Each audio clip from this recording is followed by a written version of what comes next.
Damaikan hati, sejukkan jiwa. 107,7 FM Radio Suara Nabawi Pasuruan.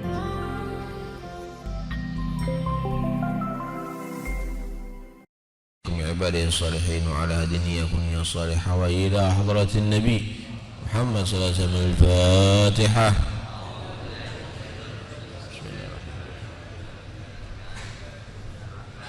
إياك نعبد وإياك نستعين صراط المستقيم صراط الذين أنعمت عليهم غير المغضوب عليهم ولا الضالين آمين. بسم الله الرحمن الرحيم. الحمد لله رب العالمين وبه نستعين على أمور الدنيا والدين والصلاة والسلام على أشرف الأنبياء والمرسلين سيدنا مولانا محمد وعلى آله وصحبه أجمعين. Masih bersekitar tentang furudul wudu, rukun-rukun wudu. Al-awwalu an-niyatu, yang pertama niat sudah kita bahas. Al-thani ghaslul wajhi, kedua membasuh wajah juga sudah dibahas. Al-thalith ghaslul yadaini ilal mirfaqain, ketiga membasuh kedua tangan sampai kedua sikut juga sudah dibahas. Keempat ar-rabi', yang keempat rukun-rukun wudu. Di antara rukun wudu mashu, mengusap, syai'in, sesuatu, min basyatir ra'si, daripada kulit kepala, au sya'rin, atau rambut, fi haddihi, ada di batas kepala.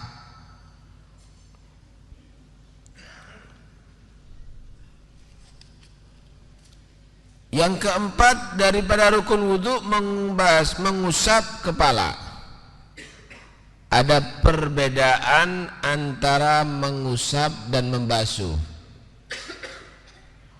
Kalau membasuh syaratnya adalah jayaranil ma', airnya harus mengalir.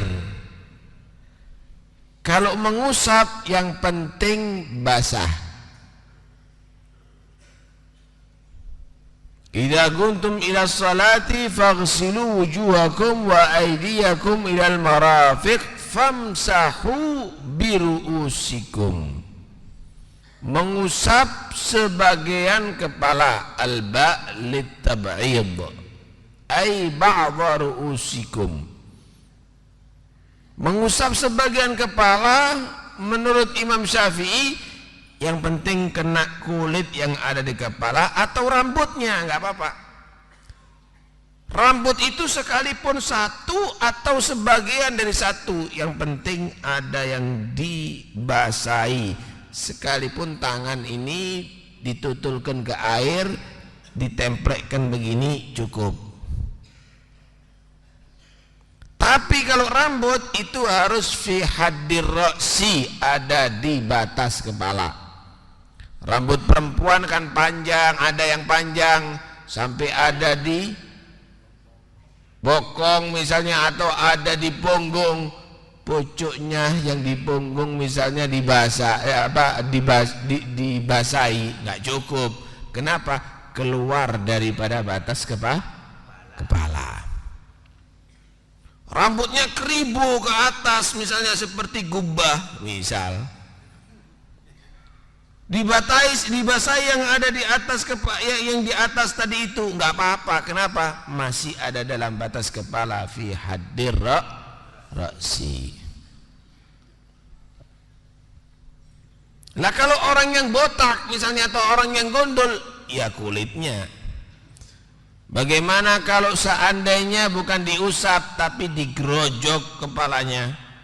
Kalau udah diusap boleh, digerojok tentunya lebih boleh begitu. Tapi menurut mazhab Imam Malik, mengusap seluruh kepala, bukan sebagian kepala. Jadi untuk kepala diusap kabeh.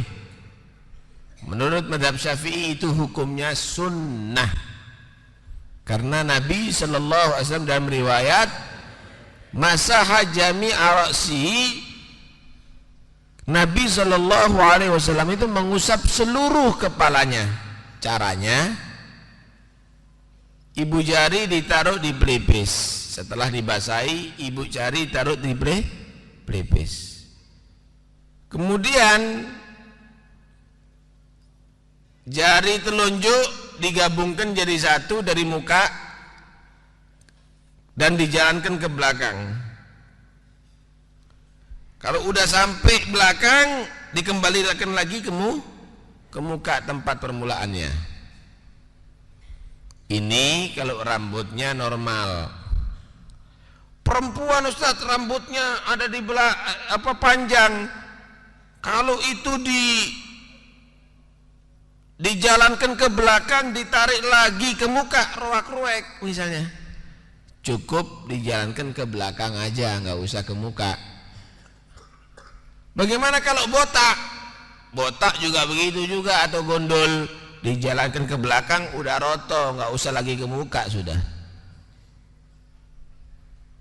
Nah, sunnah itu hukumnya mazhab Syafi'i, wajib hukumnya mazhab Malik. Akhir. Apa yang harus dipikirkan oleh manusia ketika membasuh atau mengusap sebagian kepala? Ketahuilah orang itu harus melawat anggota badan. Orang itu harus merawat anggota badan. Kalau di atas dunia bisa dibersihkan dengan diusap dengan air. Tapi kalau di akhirat, kalau tidak dimaafkan oleh Allah, berarti dia dibersihkan di dalam neraka Allah. Disitulah orang harus berpikir, dia berdoa, Allahumma harrim sya'ri wa basyari minan nar. Ya Allah, haramkan, lindungi kulit dan rambutku daripada disiksa di neraka. Mohon kepada Allah jangan sampai satu rambut pun akan mendapatkan siksa Allah di neraka. Itu akan sangat berbahaya, nggak akan kuat. Orang kalau disiksa di neraka nggak akan kuat. Siapa yang akan sanggup di neraka Allah? Fama asbarakum 'alan nar. Berapa sih kedote manusia itu kalau dihadapkan dengan api? Geni dunyo jingkat apa maneh geni neraka, kan begitu. Nah, di situ manusia harus sadar, ya Allah, di dunia kalau kotor kita bisa bersihkan badan kita, di akhirat bukan dengan air lagi kalau membersihkan daripada dosa, kalau tidak dimaafkan oleh Allah, dibersihkan dengan api ada di neraka Allah Subhanahu wa ta'ala. Dengarkan firman Allah berbunyi, wasiqal ladzina kafaru ila jahannama zumara, dan akan digiring orang-orang yang kafir berkelompok-kelompok menuju ke neraka Jahannam. Hatta idza ja'uha futihat abwabuha, kalau sudah sampai ada di hadapan neraka Jahannam, baru dibuka itu pintu-pintu neraka. Wa qala lahum khazanatuha, dan akan bertanya, akan berkata penjaga-penjaga pintu neraka kepada mereka, alladzina kafaru, alam ya'tikum rusulun minkum yatluna 'alaikum ayati rabbikum wa yundirunakum liqa'a yaumikum hadza. Bukankah telah datang kepada kamu Rasul yang diutus oleh Allah di antara kamu manusia, yang membacakan ayat-ayat Allah dan telah memberikan peringatan kepada kamu daripada hari ini, hari di mana kamu harus bertemu dengan Allah, dihisab amal kamu dan digiring kamu ke neraka ini. Kau niki sama neraka apa ndak tahu ketemu Nabi, ndak tahu krungu ajaran Rasulullah seakan-akan gitu, yang membacakan ayat-ayat Allah, yang sudah memperingatkan dan mewanti-wanti kamu daripada keadaan seperti begini. Qalu bala,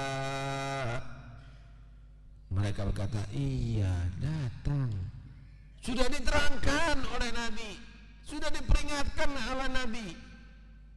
Cuma itulah ketentuan Allah. Walakin haqqat alaihim kalimatul adab 'alal kafirin. Memang pasti akan terjadi bagaimana kalimat yang Allah tentukan untuk mengazab orang-orang kafir. Allah udah janji memang sama neraka jahanam.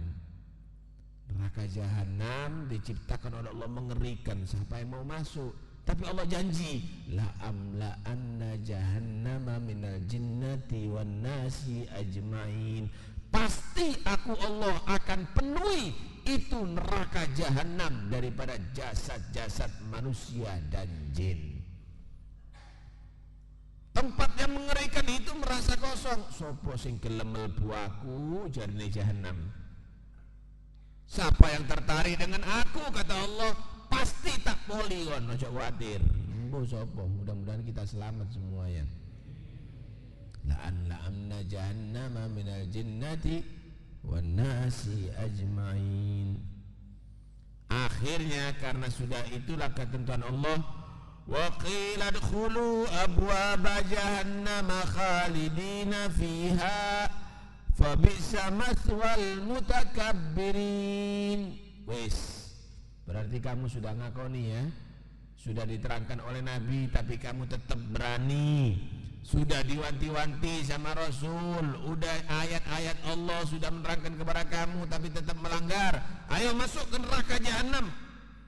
Lalu itu pintu neraka jahanam dan kamu dinyatakan selama-lamanya masuk ke dalam itu neraka. Tempat yang sangat mengerikan yang Allah sediakan bagi orang-orang yang sombong. Sombong benar. Kalau sampean dikatakan awas lo, jangan ngerokok bisa membuat kanker kepada kamu. Wedi. Awas lo, jangan kamu tadi itu berbuat begini bisa sakit, bisa berbahaya, bisa mencelakakan kamu. Kamu hindari. Tapi kalau Allah memperingatkan, Nabi memperingatkan, awas, jangan maksiat, awas, jangan menyembah selain Allah. Kok banyak yang berani sombong kepada Allah. Disitulah Allah akan menyediakan tempat yang sangat mengerikan. Karena itu kalau membasuh, ya Allah, mudah-mudahan selamat, ojo sampai sak rambut maupun rokok ojo sampai. Nggak akan kuat kita. Berbeda kalau orang-orang beriman. Wasiqal ladzina taqaw rabbahum ilal jannati zumara. Dan akan digiring juga orang-orang yang bertakwa, yang menjauhi yang diharamkan oleh Allah di atas dunia, yang menjaga yang diwajibkan oleh Allah di atas dunia. Zumara juga kelompok-kelompok. Kalau udah sampai di pintu surga, hatta idza ja'uha wa futihat abwabuha wa ulil hal gudira biqat. Sehingga jika mereka telah datang di hadapan pintu surga, ternyata pintu surga sudah dibuka. Qala lahum khazanatuha. Malaikat-malaikat yang menjaga pintu surga berkata, Salamun alaikum tibtum fadkhuluha khalidin. Selamat bagi kamu.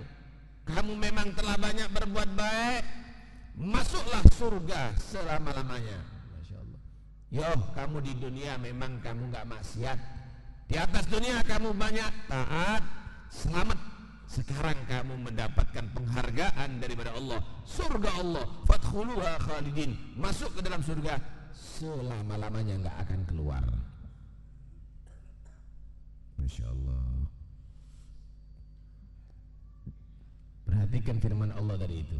Orang kafir ketika sampai di pintu neraka, baru dibuka pintu nerakanya oleh Allah dan diperintahkan masuk ke neraka. Orang mukmin ketika sampai ada di pintu surga, sudah terbuka pintunya.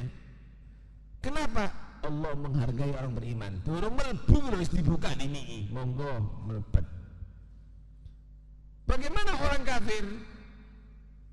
Nggak dibuka dulu oleh Allah pintu neraka, persis dibuka neraka baru dibuka. Kenapa? Sampean supaya tambah panas. Neraka kan isinya api, nggak dibuka-buka, lewes cedek baru dibuka, tambah panas. Lewes dibuka lawas, wes metu kabeh panasi. Jadi supaya lebih panas lagi. Jadi neraka, pintu neraka gak dibuka belas wis sampai Gusti Allah. Jadi mulai dulu sampai sekarang ngobong terus. Orang-orang kafir baru sampai ada di pintu baru dibuka, mlebu, tutup maring. Jadi tidak dikeluarkan hawa panasnya neraka oleh Allah Subhanahu wa ta'ala. Masya Allah, mudah-mudahan selamat semuanya. Karena itu ketika mengusap kepala, jauh selamat tekan rokok. Jangan sampai ada anggota badan kita yang merasakan adab dari badan neraka Allah. Na'udzubillah min dzalik. Al-khamis, yang kelima, ghuslur rijlaini ma'al ka'bain. Yang kelima adalah membasuh kedua kaki bersama kedua mata kaki. Membasuh kaki bersama kedua mata kaki. Yang dibasuh pertama yang kanan, baru yang kiri. Dibasuh yang kanan dulu, baru yang kiri. Batas-batasnya sampai mata kaki. Famsahu bi ru'usikum wa arjulakum ilal ka'bain. Paling bagus diusap sampai hampir lutut. Hampir. Ojo sak dengkuli kon buka, haram. Haram.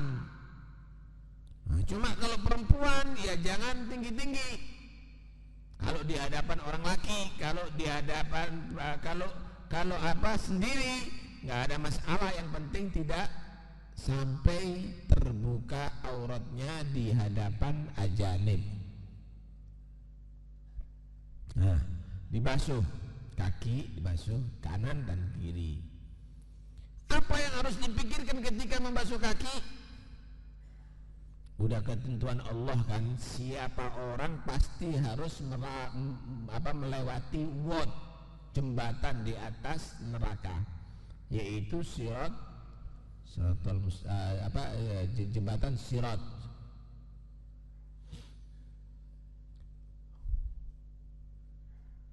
Wa in minkum illa waridwa, ay ma minkum. Wa in minkum linnafi, tidak ada seorang pun di antara kamu illa waridwa, kecuali harus melewati jembatan sirat. Sopo ae wis, Nabi harus melewati jembatan sirat. Siapa aja wajib harus melewati jembatan sirat nanti. Kana ala rabbika hatman maqdiyya, itu adalah sudah ketentuan Allah yang diharuskan untuk dilaksanakan, dialami oleh setiap manusia. Tsumma nunajjil ladzina taqaw, kemudian aku Allah menyelamatkan orang-orang yang beriman. Wa nadharudz zalimina fiha jithiya, orang-orang yang zalim maka dia akan ditinggal masuk ke neraka Allah. Jadi neraka pucukin rokok sama pucukin rokok itu ada jembatan, Pak. Namanya jembatan Sirot. Jembatannya tadi itu lebih kecil dari satu rambut. Sebagian ulama, rambut itu dibagi 7. Bisa sampai belah rambut itu. Rambut dibagi 7. Kemudian jembatan itu tajamnya setengah mati. Landep. Jadi lek sikile sampean munggah nyang kono, insyaallah pedot sampai tutup ndas. Saking landepe. Nah, sampean suruh melaku jembatan Sirot, jembatan seperti itu, kira-kira ono sing selamat? Tidak ada yang selamat kecuali yang dirahmati Allah. Mudah-mudahan kita semuanya dirahmati Allah. Karena itu secara akal mlebu neraka kabeh. Tapi begitulah Allah kalau menyelamatkan orang. Ada orang kait dekek sikile moro-moro tutuk kono. Secepat kilat.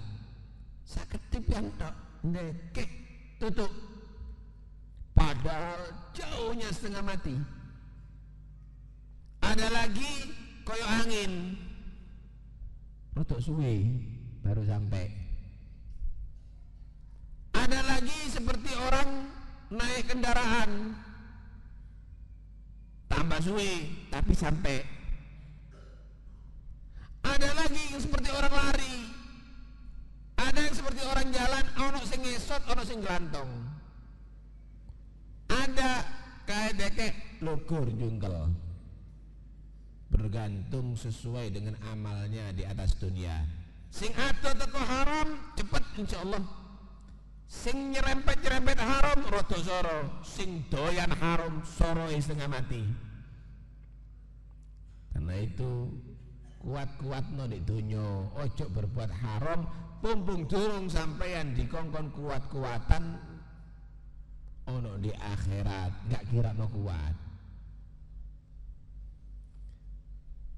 Karena itu berdoa kepada Allah. Allahumma tsabbit qadamayya ala sirati yawma tathbutu alaihi al-aqdam wa tazillu alaihi al-aqdam. Ya Allah, perkokoh kuatku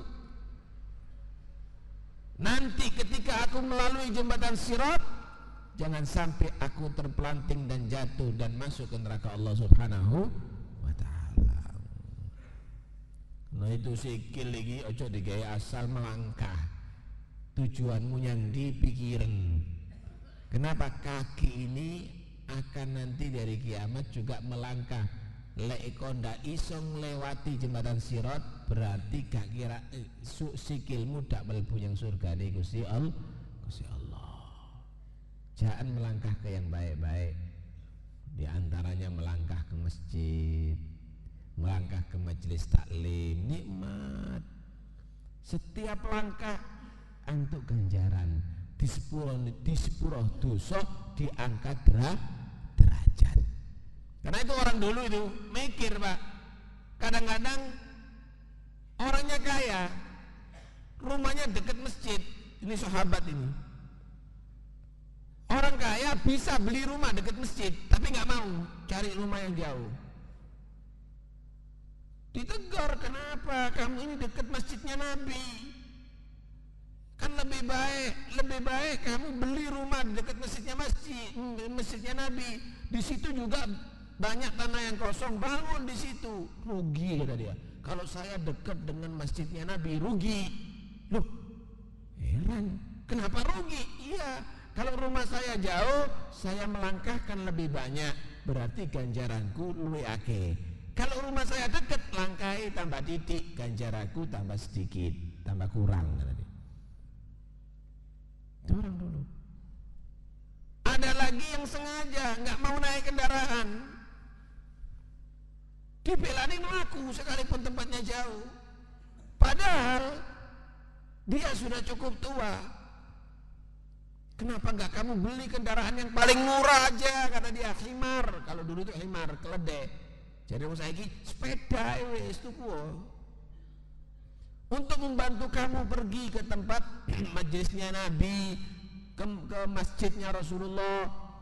Rugi aku, kata dia, daripada sikilnya jaran, sikilnya kendaraan, kakinya kendaraan yang harus melangkah ke tempat yang baik. Lebih baik kakiku, kata dia. Tuh. Jadi mereka membiasakan dengan berjalan di setiap aktivitasnya. Kalau sekarang nggak mau, kadang-kadang deket aja pakai sepeda motor. Kalau orang dulu nggak mau, dibiasakan kakinya jalan, tapi ke tempat-tempat yang baik. Kenapa? Supaya kaki ini jadi saksi di hari kiamat. Kilo sering melakukan panggon-panggon sing bagus. Karena itu umurnya orang dulu itu banyak berkahnya. Umurnya orang dulu itu banyak berkah. Kenapa? Gerakan badannya itu banyak taat. Ya apa kiai-kiai biyen itu kalau mencari ilmu dan naik kendaraan, kadang-kadang dari Keraton ke Pasuruan jalan. Kenapa? Hadir hall. Kadang-kadang terus begitu. Kalau sekarang enggak. Kalau kendaraan, nonton kendaraan nih prei. Sikile enggak gelem laku kadang-kadang. Abot.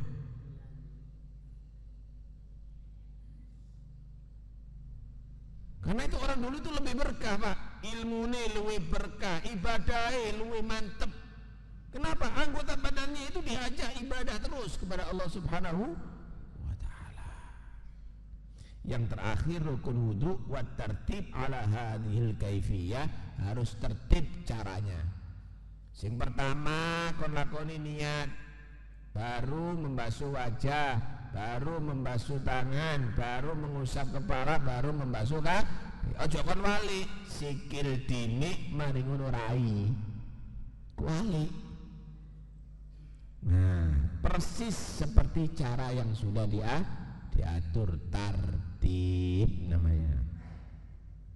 Mudah-mudahan insyaallah kita semuanya menjadi orang yang selamat dunia sampai akhirat. Yang jelas ayo lek wudu sekali lagi jangan asal adem-ademan membasahi wajah, tapi wudu itu adalah ibadah sing sempurna. Marine wudu, setelah selesai wudu sampai menghadap kiblat, diangkat tangannya berdoa setelah wudu.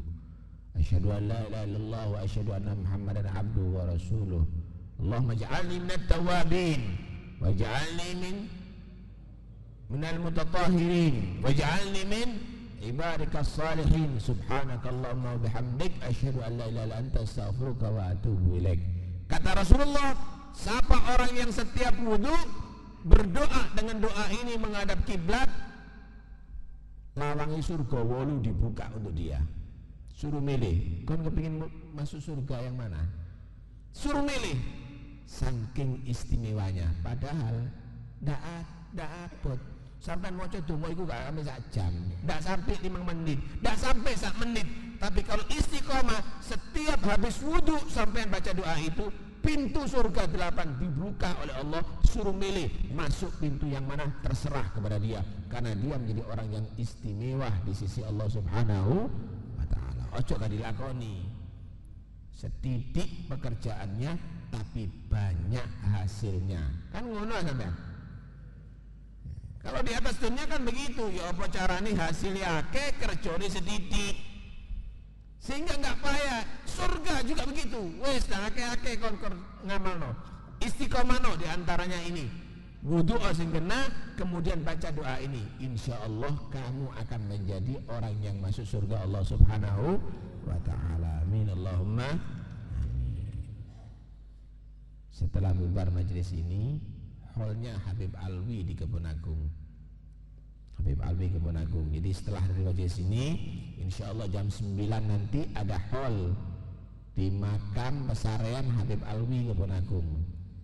Ini Habib Alwi, gurunya Kiai Pasuruan zaman dulu. Kiai Abdul Karim itu juga pernah belajar sama Habib Alwi.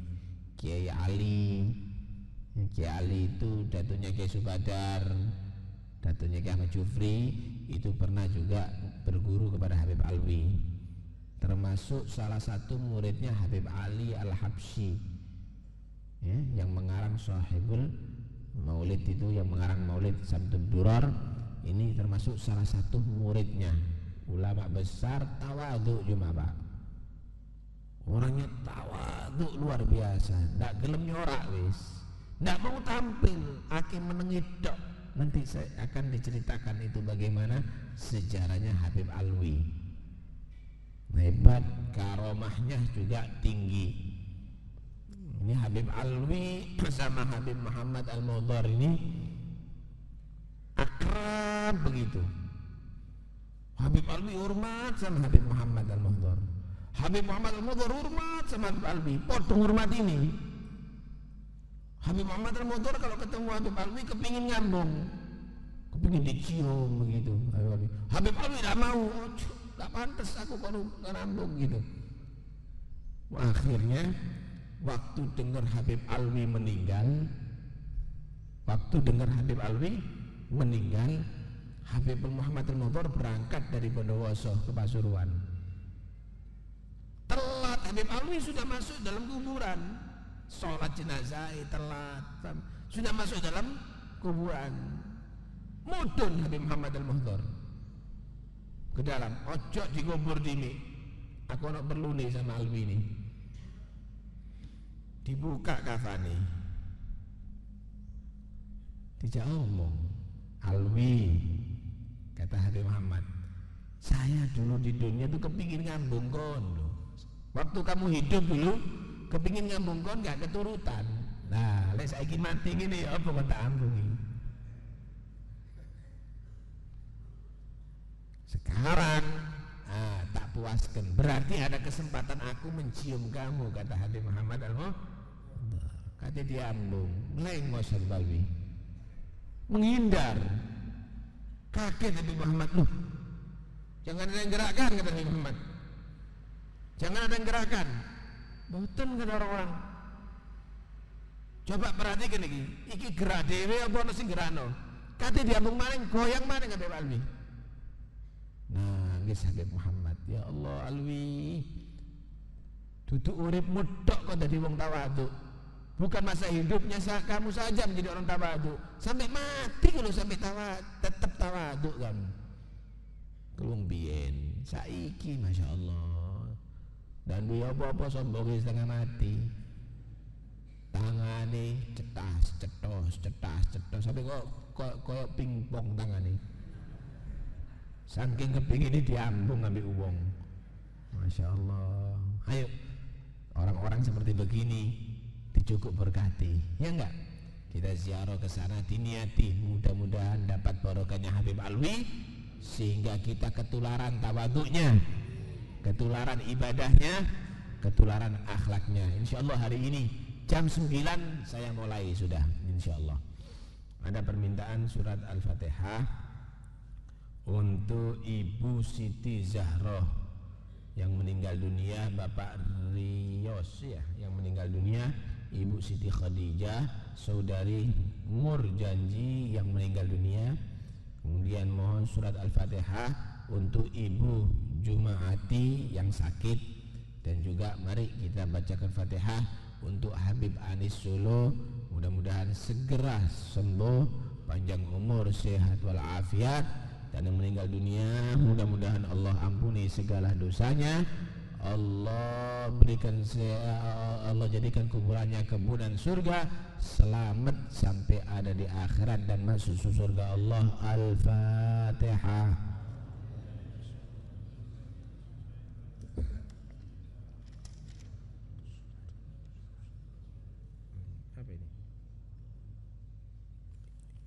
Diumumkan juga pengajian Minggu malam Senin, Ahad malam Senin, tanggal 11 Sya'ban sekarang ya, nanti malam ada di Madrasah Diniyah Fathul Wahab, Dung Pasar, Tambak Rejo, Keraton Pasuruan. Acara haflah akhirus sana Madrasah Diniyah insyaallah malam ini, termasuk penceramanya saya sendiri, kemudian Kiai Haji Athaul Karim, dan kemudian Kiai Ma'sum ya. Ba'dal Isya, setelah sholat Isya. La ilaha illallah al-mawjud fi kulli zaman.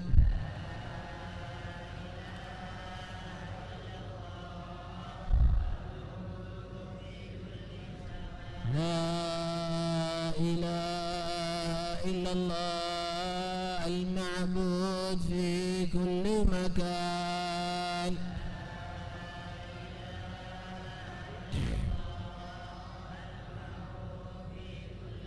La ilaha illallah al-madhkur fi kulli lisan.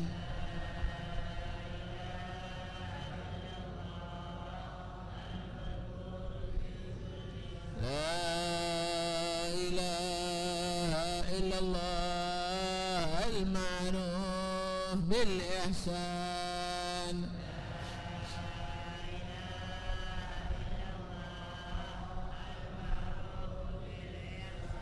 La ilaha illallah kulla yawmin huwa fi shan.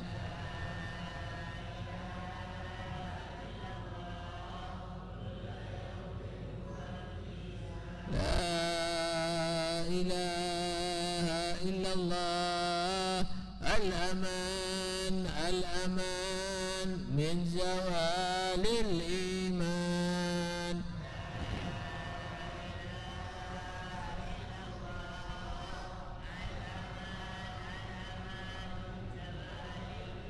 Wa min fitnati syaitan.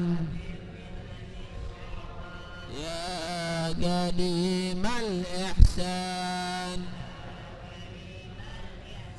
hal laka alaina min ihsan.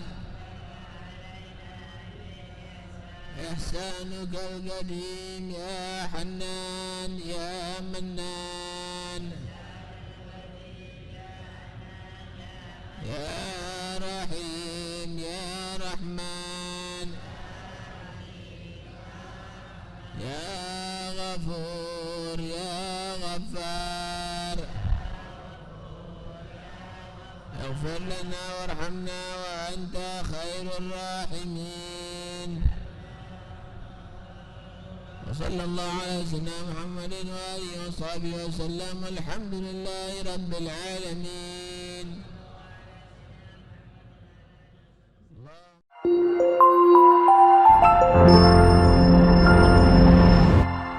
Damaikan hati, sejukkan jiwa. 107,7 FM Radio Suara Nabawi Pasuruan.